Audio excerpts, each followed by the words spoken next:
Welcome students. இன்னைக்கு நம்ம கிளாஸ்ல என்ன டாபிக் பார்க்க போறோம் அப்படினு பாத்தீங்கன்னா formation of enzyme substrate complex.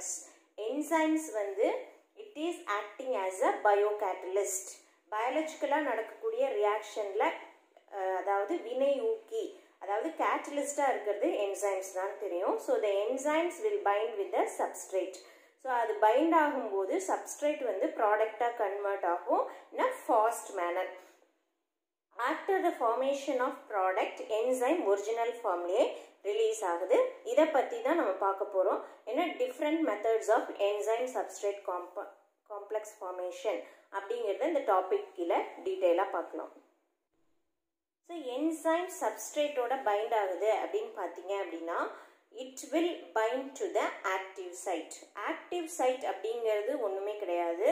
It is a crew, அதாவது ஒரு பள்ளமான ஒரு area. It is filled with amino acids. இப்போ நான் சில அமினோ ஆசிட்ஸ் இங்கே கொடுத்துருக்கேன்.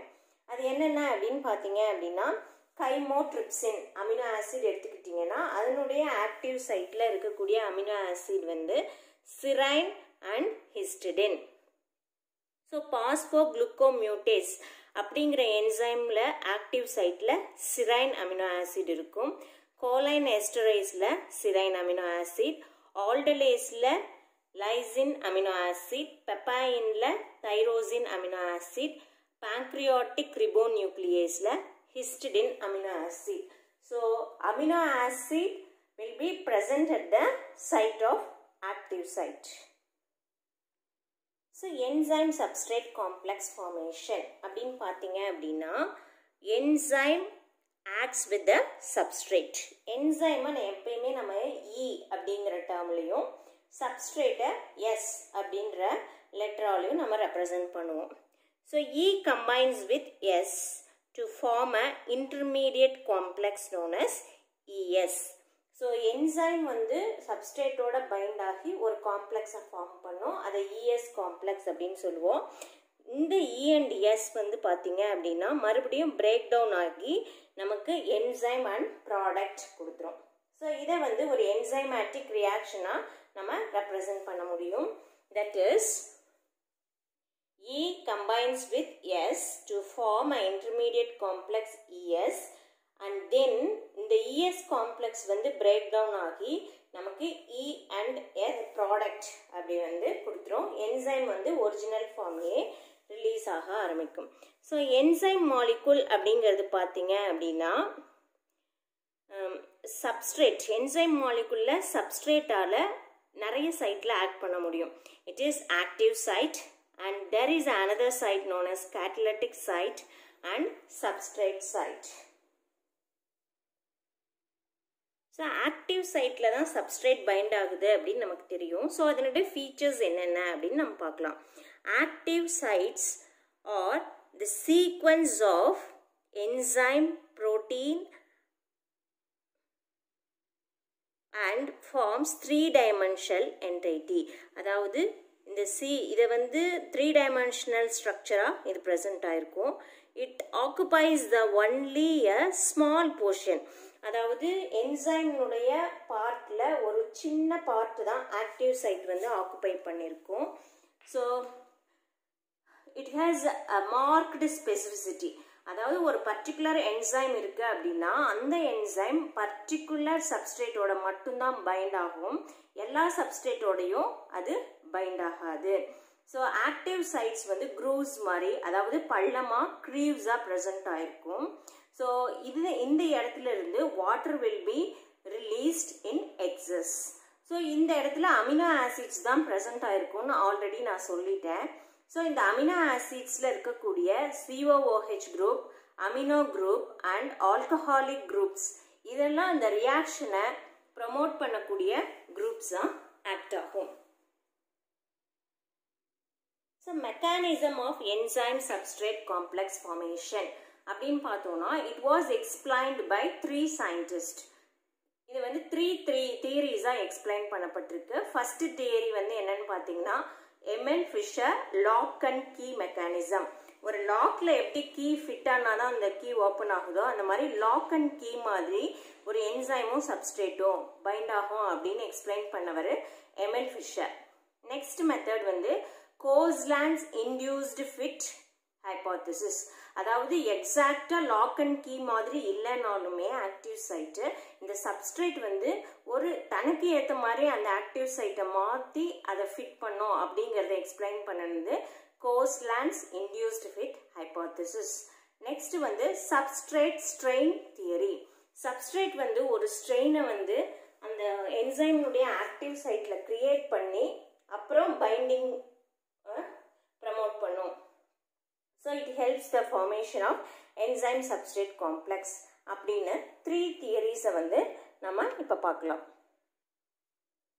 The first theory வந்து Emil Fischer lock and key model. So union between enzyme and substrate is analogous like lock and key. ரெண்டும் ஒத்து போகும்.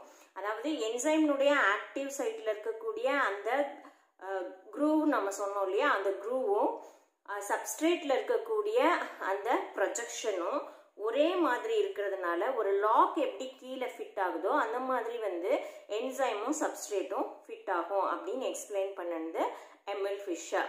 இது வந்து இட் இஸ் அந்த இந்த சைட் வந்து ஸ்பெசிஃபிக்காக இருக்கும் அந்த பர்டிகுலர் சப்ஸ்ட்ரேட்டுக்கு. ஸோ இங்கே பார்த்தீங்க அப்படின்னா இங்கே ஒரு குரூப் இருக்கு, இதுதான் என்சைம், இது சப்ஸ்ட்ரேட். இதனுடைய ப்ரொஜெக்ஷன் வந்து இதுல எக்ஸாக்டா ஃபிட் ஆகிற மாதிரி இருக்கும். அப்படிங்கிறதுனால தான் ஈஸியா நமக்கு என்சைம் சப்ஸ்ட்ரேட் காம்ப்ளெக்ஸ் ஃபார்மேஷன் நடக்குது அப்படின்றத அவரு எக்ஸ்பிளைன் பண்ணியிருக்காரு. So according to this Emil Fischer theory active site வந்து ரொம்ப ரிஜிடா இருக்கு, அது வந்து ஃபிளெக்சிபிளா கிடையாது அப்படின்னு சொல்லி அவர் எக்ஸ்பிளைன் பண்ணாரு. So active site is complementary in shape to that of substrate. அதாவது இது போய் அதோட ஃபிட் ஆகிற மாதிரி ரெண்டும் காம்ப்ளிமெண்ட்ரியா இருக்கு. ஒரு ஜக்குனுடைய கேப் எப்படி அதுக்கு மட்டும்தான் ஃபிட் ஆகுமோ அந்த மாதிரி இருக்கு, அதாவது லாக்குக்கு வந்து எப்படி கீ ஃபிட் ஆகுமோ அந்த மாதிரி இருக்கு அப்படின்னு சொல்லிட்டு காம்ப்ளிமெண்ட்ரி ஸ்ட்ரக்சரா இருக்கு என்சைமும் சப்ஸ்ட்ரேட்டும் அப்படின்னு சொல்லி சொன்னார். So substrate fits just as a key fits into a proper lock அப்படிங்கிறதுனால இதை லாக் அண்ட் கீ மாடல் அப்படின்னு சொல்லுவாங்க. ஸோ இதில் வந்து only specific substrate can bind அப்படிங்கிறதும் இந்த மாடல் மூலமாக அவர் எக்ஸ்பிளைன் பண்ணார். ஸோ இந்த மாடலில் என்ன ட்ராபேக் அப்படின்னு பார்த்தீங்கன்னா என்சைம் வந்து ஃப்ளெக்சிபிள் நேச்சரில் இருக்குது அப்படிங்கிறத இந்த மாடல் எக்ஸ்பிளைன் பண்ண முடியல. It does not explain the flexible nature of the enzyme. So இந்த மாடல் நிறைய என்சைமேட்டிக் ரியாக்ஷனுடைய ஃபேக்ட்ஸ் மெனி ஃபேக்ட்ஸை வந்து இந்த மெத்தடால எக்ஸ்பிளைன் பண்ண முடியல. ஸோ அதே மாதிரி அலோஸ்டரிக் எஃபெக்டர்ஸ், அதாவது அந்த ரியாக்ஷனை வந்து ஆக்டிவேட் பண்ணுறதுக்கும் ரியாக்ஷனை வந்து ஸ்லோ டவுன் பண்ணுறதுக்கும் அலோஸ்டரிக் எஃபெக்டார் அப்படின்னு நம்ம சொல்லுவோம். அதாவது அலோஸ்டரிக் ஆக்டிவேட்டார், அலோஸ்டரிக் இன்ஹிபிட்டார் அப்படின்னு 2 டைப்ஸ் இருக்கு. ஸோ அந்த அலோஸ்டரிக் நேச்சரை பற்றி இந்த மெத்தட்னால எக்ஸ்பிளைன் பண்ண முடியல. ஸோ எமில் ஃபிஷர் மெத்தடுங்கிறது லாக் அண்ட் கீ மாதிரி இருக்கும், அதனுடைய ஆக்டிவ் சைட்டும் வந்து ரொம்ப ரிஜிடாக இருக்குது, ஃப்ளெக்சிபிலிட்டி இல்லை, ஒரு சில ஸ்பெசிஃபிக் சப்ஸ்ட்ரேட் மட்டும்தான் பைண்ட் ஆகும் இது அப்படின்னு சொல்லிட்டாரு. அதனோட ட்ராபேக் என்னன்னா நிறைய என்சைமேட்டிக் ரியாக்ஷன்ஸ் பற்றி சொல்ல முடியல, ஃப்ளெக்சிபிலிட்டி பற்றி சொல்ல முடியல. அட் த சேம் டைம் அலோஸ்டரிக் எஃபெக்டர்ஸ் வந்து எப்படி என்சைமேட்டிக் ரியாக்ஷனை எஃபெக்ட் பண்ணுது அப்படிங்கிறதையும் அந்த மெத்தட்னால எக்ஸ்பிளைன் பண்ண முடியல.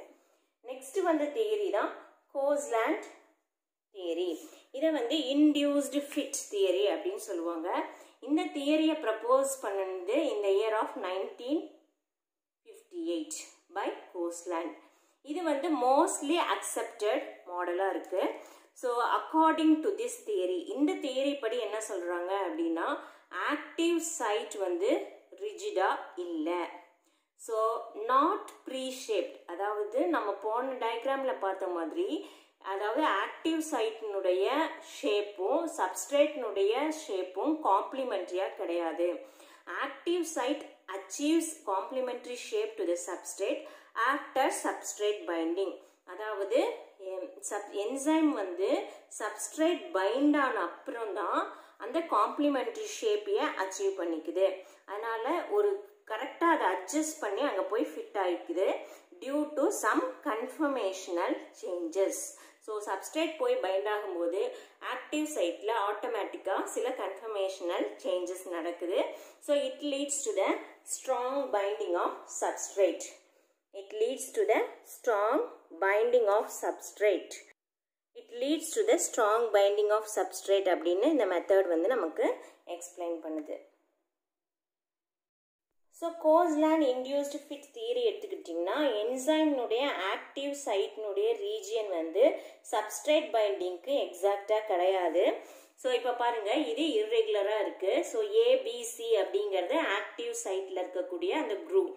இது வந்து சப்ஸ்ட்ரேட்னுடைய ப்ரொஜெக்ஷன். ஸோ சப்ஸ்ட்ரேட் பக்கத்தில் வந்து பைண்ட் ஆகும்போது இது வந்து ஈஸியாக அதனுடைய ஷேப்பை மாற்றிட்டு அதை ஃபிட் பண்ணிக்குது.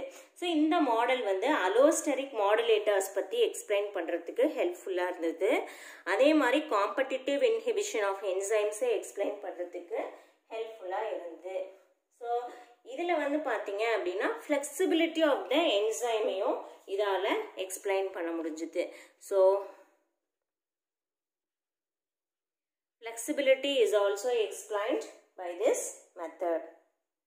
ஸோ இந்த மெத்தடில் கோஸ்லாண்ட் என்ன சொல்கிறாரு அப்படின்னு பார்த்தீங்க அப்படின்னா, இந்த என்சைம் ஒன்ஸ் ஒரு சப்ஸ்ட்ரேட் பைண்ட் ஆயிடுச்சு அப்படின்னா அந்த கன்ஃபர்மேஷனல் சேஞ்சஸை வந்து அந்த ஆக்டிவ் சைட் அகெயின் ரீடைன் பண்ணுறதில்ல. It is not retaining its original structure after binding of the substrate அப்படின்னு இந்த மெத்தட் எக்ஸ்பிளைன் பண்ணியிருக்கு. நெக்ஸ்ட் வந்து பார்த்தோம் அப்படின்னா சப்ஸ்ட்ரேட் ஸ்ட்ரெயின் தியரி. இந்த தியரி வந்து பார்த்தீங்க அப்படின்னா substrate when fit into the enzyme அந்த ஃபிட் ஆகும்போது என்ன ஆகுது அப்படின்னு பார்த்தீங்க அப்படின்னா இந்த ஆக்டிவ் சைட் வந்து ஒரு ஸ்ட்ரெயினை வந்து சப்ஸ்ட்ரேட்டுக்கு கொடுக்குது. So that strain leads to the increase in the rate of the reaction. அதாவது இங்கே பாருங்கள், என்சைம்னுடைய ஸ்ட்ரக்சர் வந்து ஒரு குரூவோடு இருக்குது.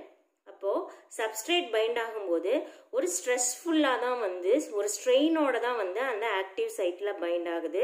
This leads to the increase in the rate of the reaction அப்படின்னு இந்த மெத்தட் எக்ஸ்பிளைன் பண்ணியிருக்கு. இப்போது 3 தியரிஸ் வந்து என்சைம் சப்ஸ்ட்ரேட் காம்ப்ளெக்ஸ் மெக்கானிசம் வந்து எக்ஸ்பிளைன் பண்ணியிருக்கு. ஃபர்ஸ்ட் ஒன் வந்து lock and key model, next one induced fit model, next one வந்து substrate strain theory. So இதுதான் வந்து என்சைம் சப்ஸ்ட்ரேட் காம்ப்ளெக்ஸை எக்ஸ்பிளைன் பண்ணுறதுக்கு யூஸ் பண்ண தியரி. ஸோ வித் திஸ் நான் இந்த டாப்பிக்கை கம்ப்ளீட் பண்ணுறேன். நெக்ஸ்ட்டு இன்னொரு டாப்பிக்கோட உங்களை நான் சந்திக்கிறேன். Thank you students. So Koshland induced fit theory எடுத்துக்கிட்டிங்கன்னா என்சைம்னுடைய ஆக்டிவ் சைட்னுடைய ரீஜியன் வந்து சப்ஸ்ட்ரேட் பைண்டிங்க்கு எக்ஸாக்டாக கிடையாது. ஸோ இப்போ பாருங்கள், இது இர்ரெகுலராக இருக்குது. ஸோ ஏபிசி அப்படிங்கிறது ஆக்டிவ் சைட்டில் இருக்கக்கூடிய அந்த குரூப். இது வந்து சப்ஸ்ட்ரேட்னுடைய ப்ரொஜெக்ஷன். ஸோ சப்ஸ்ட்ரேட் பக்கத்தில் வந்து பைண்ட் ஆகும்போது இது வந்து ஈஸியாக அதனுடைய ஷேப்பை மாற்றிட்டு அதை ஃபிட் பண்ணிக்குது. ஸோ இந்த மாடல் வந்து அலோஸ்டரிக் மாடுலேட்டர்ஸ் பற்றி எக்ஸ்பிளைன் பண்ணுறதுக்கு ஹெல்ப்ஃபுல்லாக இருந்தது. அதே மாதிரி காம்படிட்டிவ் இன்ஹிபிஷன் ஆஃப் என்சைம்ஸை எக்ஸ்பிளைன் பண்ணுறதுக்கு ஹெல்ப்ஃபுல்லாக இருந்தது. ஸோ இதில் வந்து பார்த்தீங்க அப்படின்னா ஃப்ளெக்சிபிலிட்டி ஆஃப் த என்சைமையும் இதால் எக்ஸ்பிளைன் பண்ண முடிஞ்சுது. So flexibility is also explained by this method. So இந்த மெத்தடில் கோஸ்லாண்ட் என்ன சொல்கிறாரு அப்படின்னு பார்த்தீங்க அப்படின்னா, இந்த என்சைம் ஒன்ஸ் ஒரு சப்ஸ்ட்ரேட் பைண்ட் ஆயிடுச்சு அப்படின்னா அந்த கன்ஃபர்மேஷனல் சேஞ்சஸை வந்து அந்த ஆக்டிவ் சைட் அகெயின் ரீடைன் பண்ணுறதில்ல. It is not retaining its original structure after binding of the substrate அப்படின்னு இந்த மெத்தட் எக்ஸ்பிளைன் பண்ணியிருக்கு. நெக்ஸ்ட் வந்து பார்த்தோம் அப்படின்னா சப்ஸ்ட்ரேட் ஸ்ட்ரெயின் தியரி. இந்த தியரி வந்து பார்த்தீங்க அப்படின்னா substrate when fit into the enzyme அந்த ஃபிட் ஆகும்போது என்ன ஆகுது அப்படின்னு பார்த்தீங்க அப்படின்னா இந்த ஆக்டிவ் சைட் வந்து ஒரு ஸ்ட்ரெயினை வந்து சப்ஸ்ட்ரேட்டுக்கு கொடுக்குது. So that strain leads to the increase in the rate of the reaction. அதாவது இங்கே பாருங்கள் என்சைம்னுடைய ஸ்ட்ரக்சர் வந்து ஒரு குரூவோடு இருக்குது. அப்போது சப்ஸ்ட்ரேட் பைண்ட் ஆகும்போது ஒரு ஸ்ட்ரெஸ்ஃபுல்லாக தான் வந்து ஒரு ஸ்ட்ரெயினோட தான் வந்து அந்த ஆக்டிவ் சைட்டில் பைண்ட் ஆகுது. This leads to the increase in the rate of the reaction அப்படின்னு இந்த மெத்தட் எக்ஸ்பிளைன் பண்ணியிருக்கு. இப்போது 3 தியரிஸ் வந்து என்சைம் சப்ஸ்ட்ரேட் காம்ப்ளெக்ஸ் மெக்கானிசம் வந்து எக்ஸ்பிளைன் பண்ணியிருக்கு. ஃபர்ஸ்ட் ஒன் வந்து lock and key model, next one induced fit model, next one வந்து substrate strain theory. So இதுதான் வந்து என்சைம் சப்ஸ்ட்ரேட் காம்ப்ளெக்ஸை எக்ஸ்பிளைன் பண்ணுறதுக்கு யூஸ் பண்ண தியரி. ஸோ வித் திஸ் நான் இந்த டாப்பிக்கை கம்ப்ளீட் பண்ணுறேன். நெக்ஸ்ட்டு இன்னொரு டாப்பிக்கோட உங்களை நான் சந்திக்கிறேன். Thank you students.